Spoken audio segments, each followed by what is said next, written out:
The funny thing is, I actually recorded this story or told this story once before 3 years ago. It was around the time it was still fresh. So I'm very interested to see what would come up now that it's been, of course, obviously 3 years later. Uh, so hey y'all, this is the story of when I was swindled. Was it swindled? I don't know if it was actually a swindling though. I know I wasn't catfish because anyway, I'm just gonna tell the story like it is and let maybe you decide. Was I swindled or was I not? But it definitely was a movie-worthy story that I think in the spirit of Valentine's Day, or Love Month, this was my own personal love story, or the fiction thereof. So it all started a couple of years back when New Year's was rolling around. I want to say to 2023. And I just kept getting the sense to go to New York. And I thought it was um, the word of the Lord. I thought it was something that the Lord was, inspiring me to do. And knowing me back then, I was willing to go to the ends of the earth. Still am, just in a way that I know that I can execute. Um, but in essence, I ended up booking a flight, traveling all the way to New York to go to a specific church that I knew was there, that I knew I wanted to visit. And I didn't know why I wanted to visit it. So I just still followed that lead. Booked me an Airbnb right up in Upper Manhattan, landed in LaGuardia, caught the train, got all of my little New York feels in, and settled in for the day. Went to Times Square, became a tourist because I was a tourist. But then the very next day, which was Sunday, was the day that I went to the church. Once again, me going to the church didn't really have a rhyme or reason. I assumed that maybe it was because I needed to connect with the pastor because I was head over heels for God. Um, but to my surprise, the pastor was not there that week. It turned out he actually had another engagement in a whole nother state. And so by the time I got there, and let me back up. I get to New York, I check into my Airbnb. By that Sunday, I start walking towards the church, not really knowing what to expect, very nervous, but I felt the Holy Spirit, kind of coach me into getting my appearance together with what little resources I had.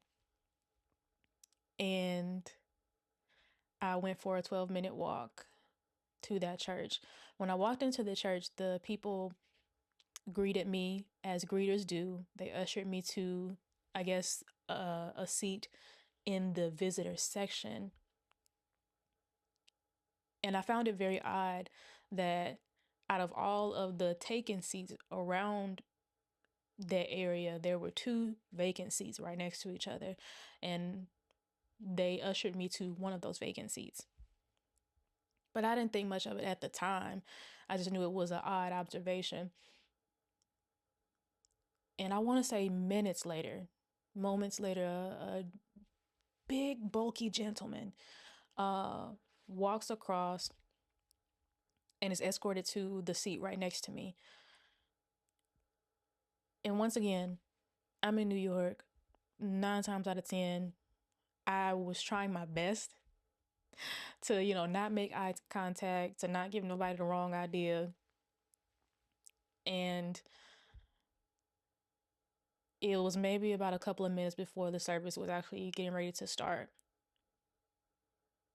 As I'm observing everything else around me, I started to realize that the gentleman sitting next to me, it seemed as though, given his body language, he was not from there either. And so for me, I found that very comforting to know that I wasn't the only one. That was, you know, a fish out of water. And so came out and asked him, "Hey, is this your first time here?" And he admitted that it was. And that's what sparked a lot of the conversation moving forward, of where I was from, where he was from, what brought us to New York, because it turned out we were from the same place. And we both end up being at that church at the same time for the first time. Um, and it was just the biggest coincidence, right? And at the time, I was a romantic girly. I loved the serendipity of it all. It all felt like one big love story. And for me, I was riding that wave. I was getting a high from it because it felt like I was literally in something like a love story.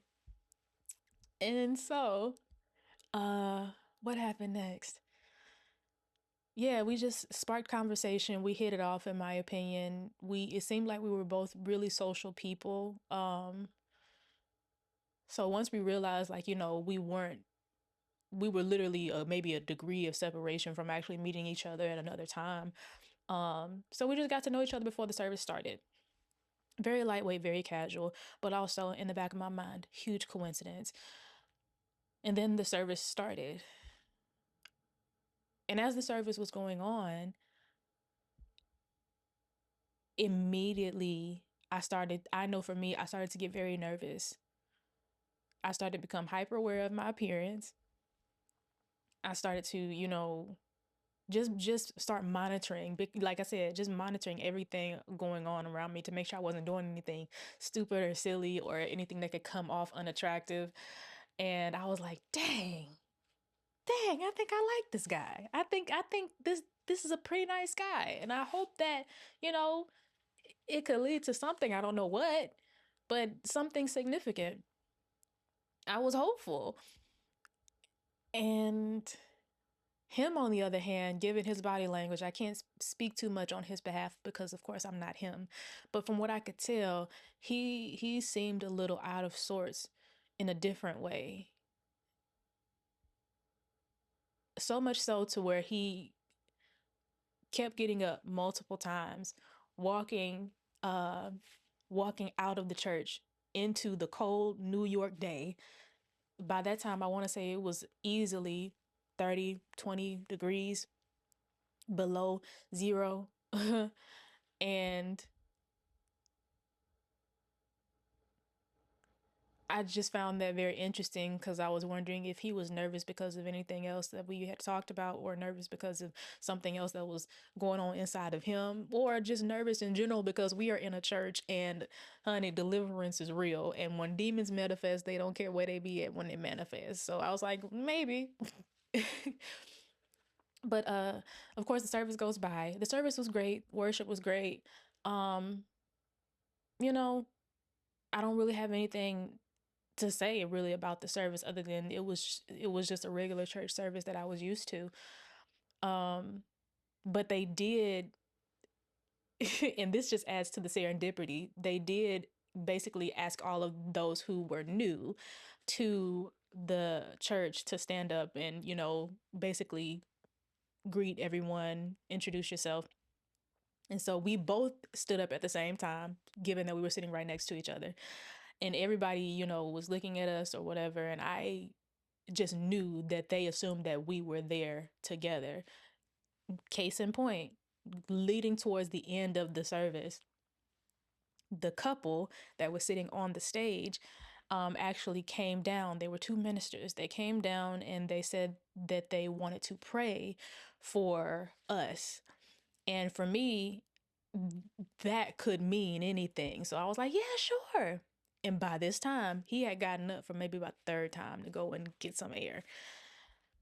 And so the gentleman asked me, was he my boyfriend or my husband or whatever? And I said, oh no, actually we had just met that moment, that, at that time. And they looked so confused. They looked so confused. And I knew that they were trying to gather themselves from whatever that was going to be. And so immediately his wife started praying for me. And the minister went to go and find the gentleman that I had been speaking to, and I don't know what they did. I don't know what conversation they had. They just disappeared off into the crowd. Um, and once the minister's wife finished praying for me, I sat down and immediately I was just like, oh, okay, wait, we're in a church. Somebody thought that we were married or engaged or in a relationship. Is this supposed to mean something? Once again, the girl who loves serendipitous moments. Is this supposed to mean something significant? And by that time, I started to get really, really nervous. I would even say scared. Because what if this is the guy? Um,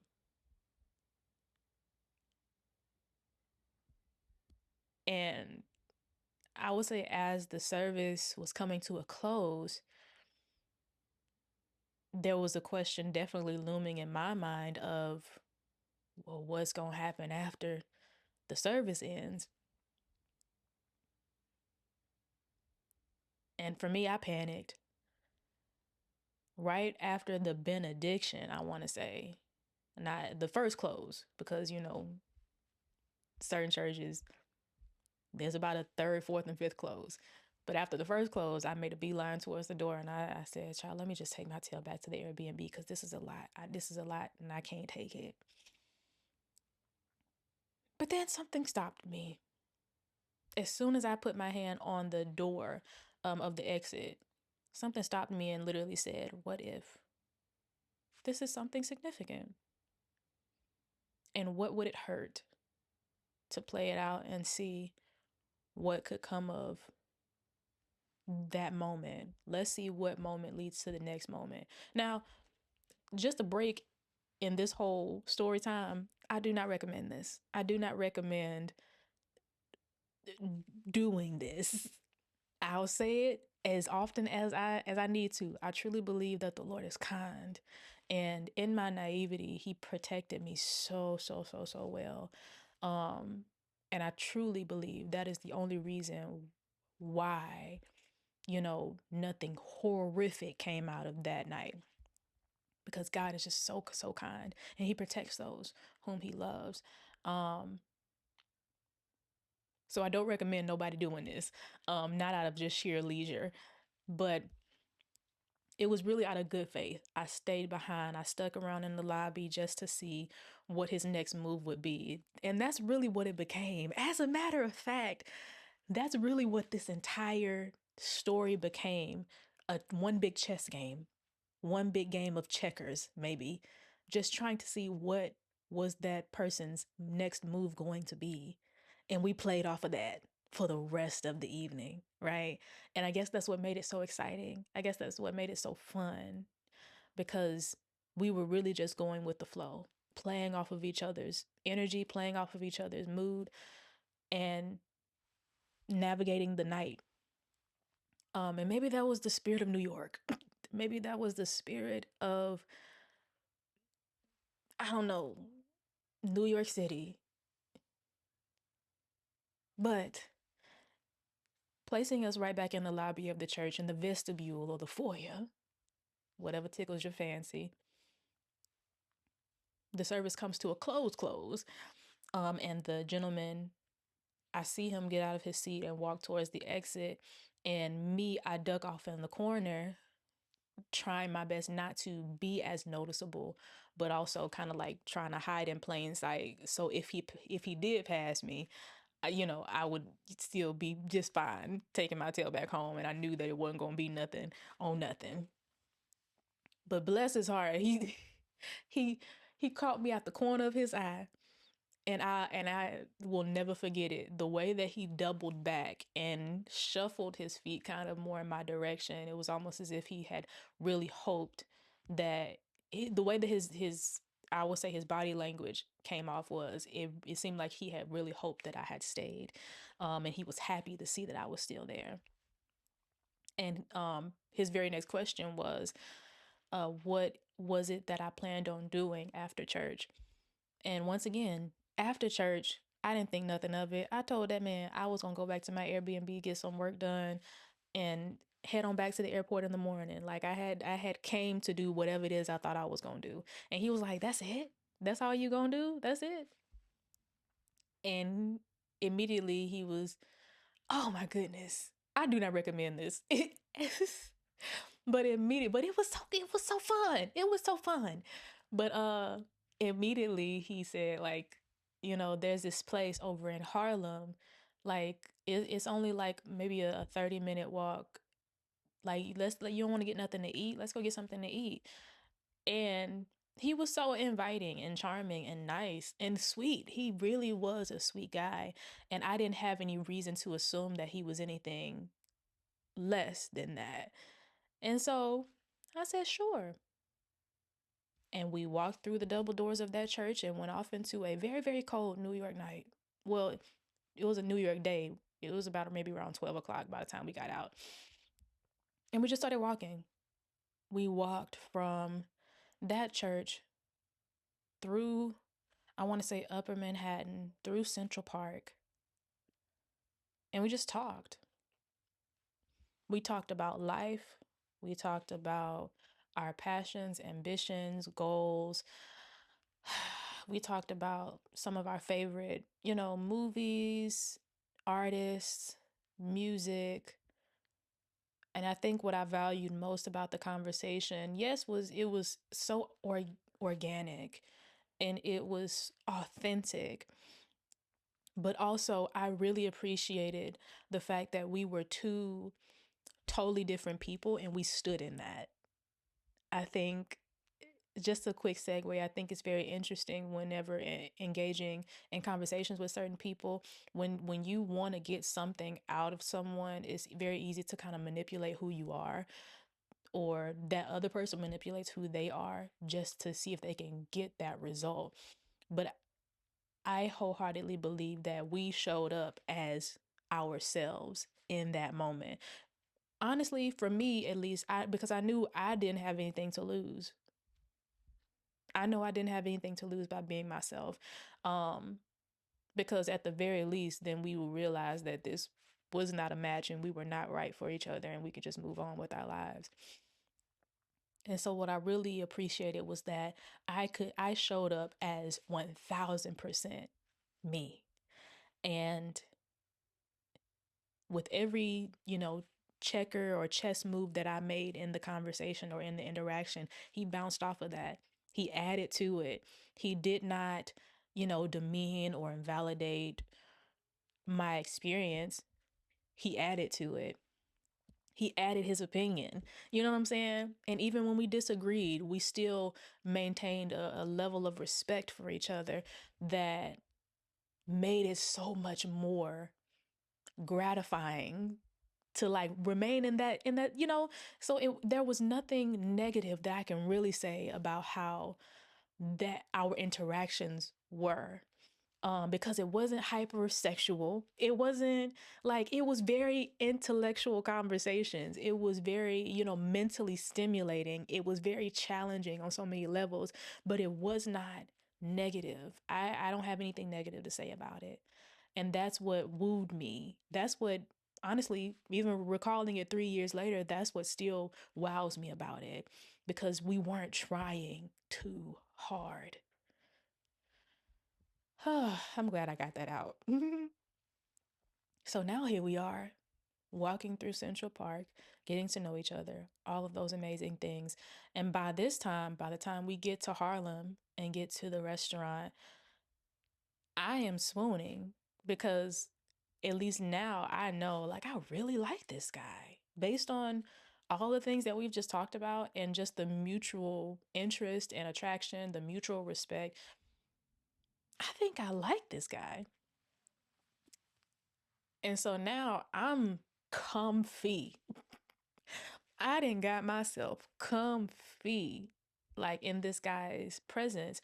Uh and anybody that knows about it, like, you'll know body language when you know it. Like, you start leaning more in that person's direction, you start, kind of like angling more into their space. And so that was me. I was like, child, We didn't talk about everything. I don't feel like, I think we can skip the formalities of this, like regarding personal space.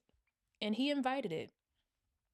Um, or he didn't oppose it. I'll say that. And so we're sitting in the waiting area. We're talking more. I think at this point we start to talk about our beliefs, our values, those things, like, just the non-negotiables of just all those things. You start talking about more deeper, I guess, intimate topics. And by the time we get to dinner,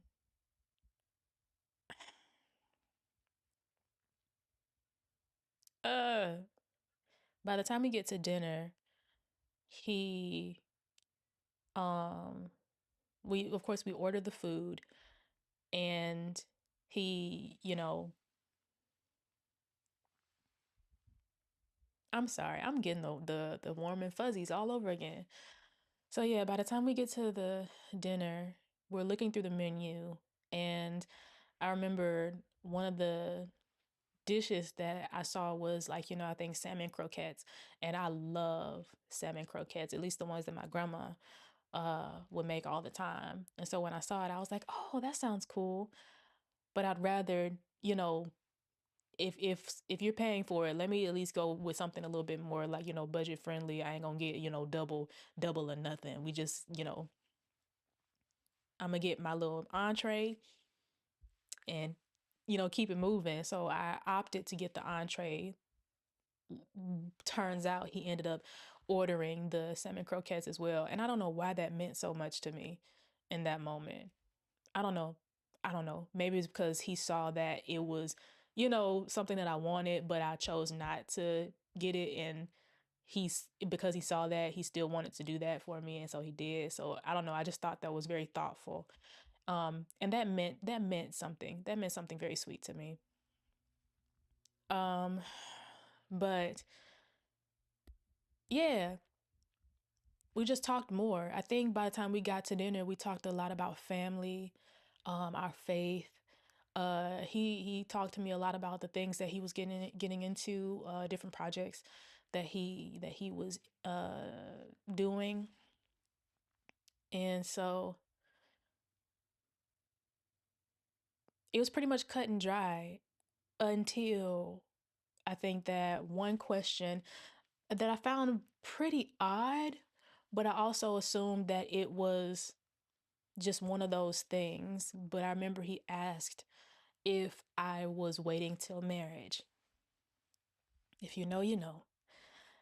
And of course I said, yes, yeah, I am.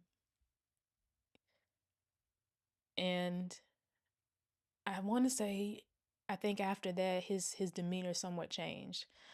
And I don't want to paint this picture as if that was his motive all along, was to, see if he could slide. Um, but I could definitely tell that, like, a lot of his demeanor changed, his attention, his focus, his efforts kind of changed. And I guess me being, a church girl, I assumed that, yo, it's Sunday. We just left church. That is not on this man's mind. Um, but then later on throughout the evening, he started to show me pictures of, like, different things. I showed him pictures of different people that I knew. And the night was still, it was still like casual. And as it was coming to a close, I know I openly voiced that after all of the things that we discussed, I just genuinely didn't know what it was supposed to mean. And we still just, fed off of each other in conversation. He paid for the bill. We left the restaurant, and he walked me back to my Airbnb.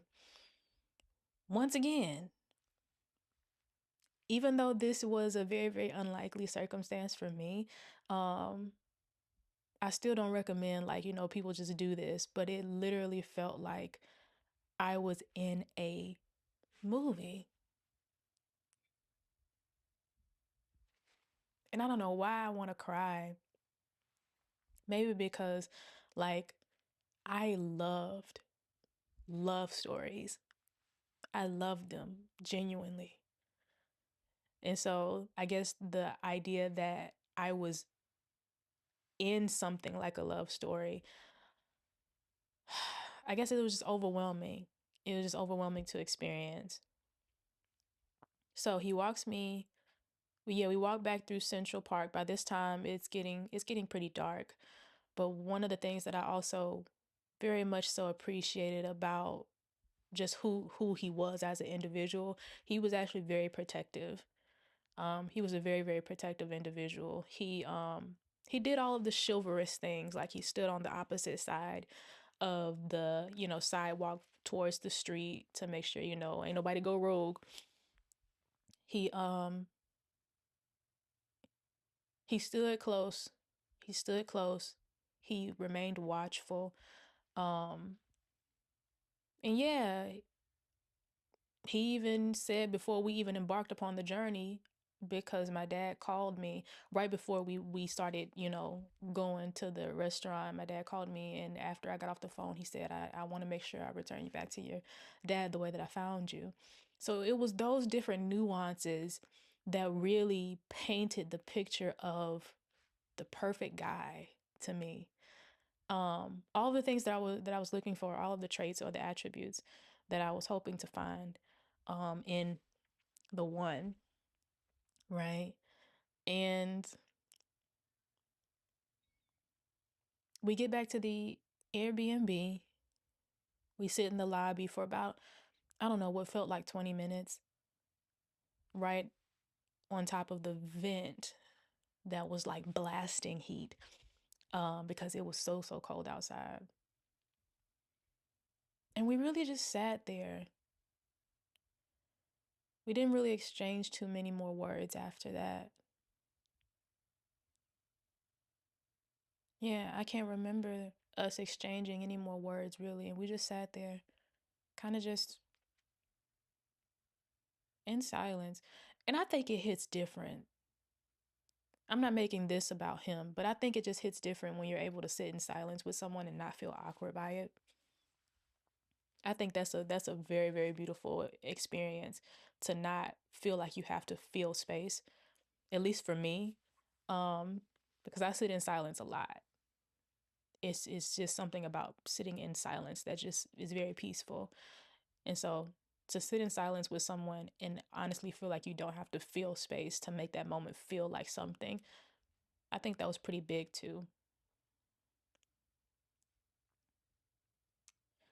And I want to say not too long after, he stood up, took down. I can't. What did he take after my information, or did he give me his? I think he ended up giving me his information. I think he put his number in my phone, and he basically cracked a joke. Well, we gave each other a hug. We gave each other a hug, you know, bid each other adieu. He cracked a joke about making sure that I didn't miss my train in the morning to get to the airport. And he went off into the night. And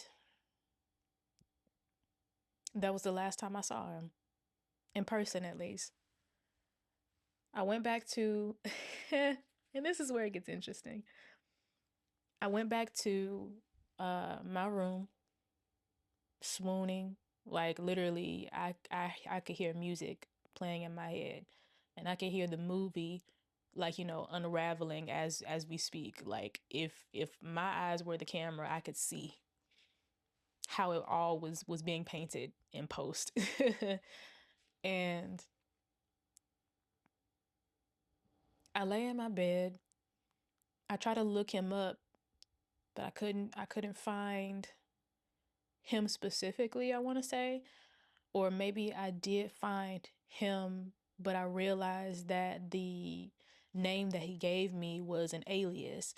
Um it was still his name. It was just a different name, his middle name basically, not his first. But I didn't think much of it. It was getting pretty late, so I went to bed, woke up the next morning, and I was still spooning. I was literally like head over heels at this point because it was just such a great night. It was such an out of the ordinary kind of night, that I just knew I would remember forever, and I hope that it would mean something significant. And I'll never forget, it was so clear and so piercing to where it felt loud. I heard a voice say, "He belongs to someone." And immediately I said, "What? What are you talking about? Like that's not true. That can't be true." And I blocked it out for a little while. I got my life together. I packed my bag, went straight to the train station, headed to the airport. But by the time I got to my gate, it echoed in my heart again, like, he belongs to someone. What does that mean? And I pulled out my phone and I did a little bit more digging, and I was like, okay, let me just see. And come to find out, he indeed did belong to someone. He was actually engaged.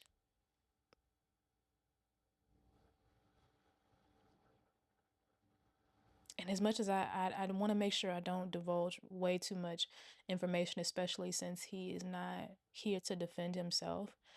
And also there's a lot of information, like, just personal information of his that I don't feel comfortable disclosing.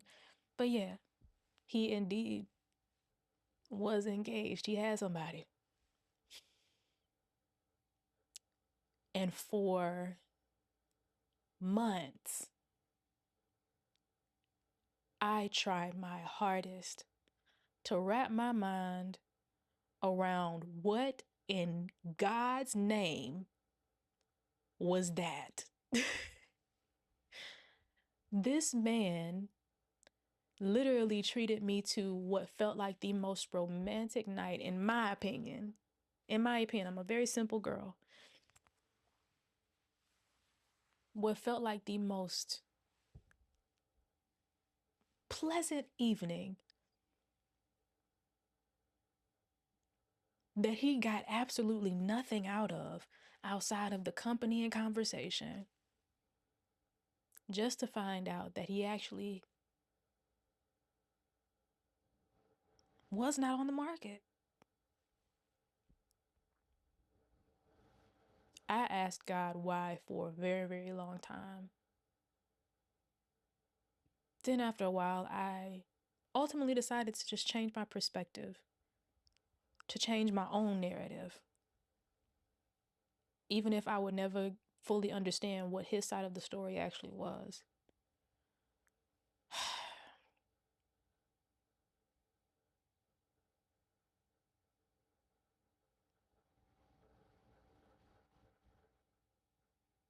Yeah, just changing the narrative. And as a matter of fact, I think I told my closest friends at the time what all had happened as well. Some believed that he was my husband, just the right place, wrong time. Some believed that, he, that I got swindled, you know. But it didn't make sense because there was nothing in that environment that to where he took advantage of. At no point did he ever take advantage of me. Glory to God. So that was one thing that I ruled out. And my other friend said, maybe God was just showing you that that level of treatment not only is possible, but is also the bare minimum to what you actually deserve. And maybe God was just showing you at least a glimpse of what it is that you actually deserve, um, out of love, out of relationship, out of a partner, out of a companion.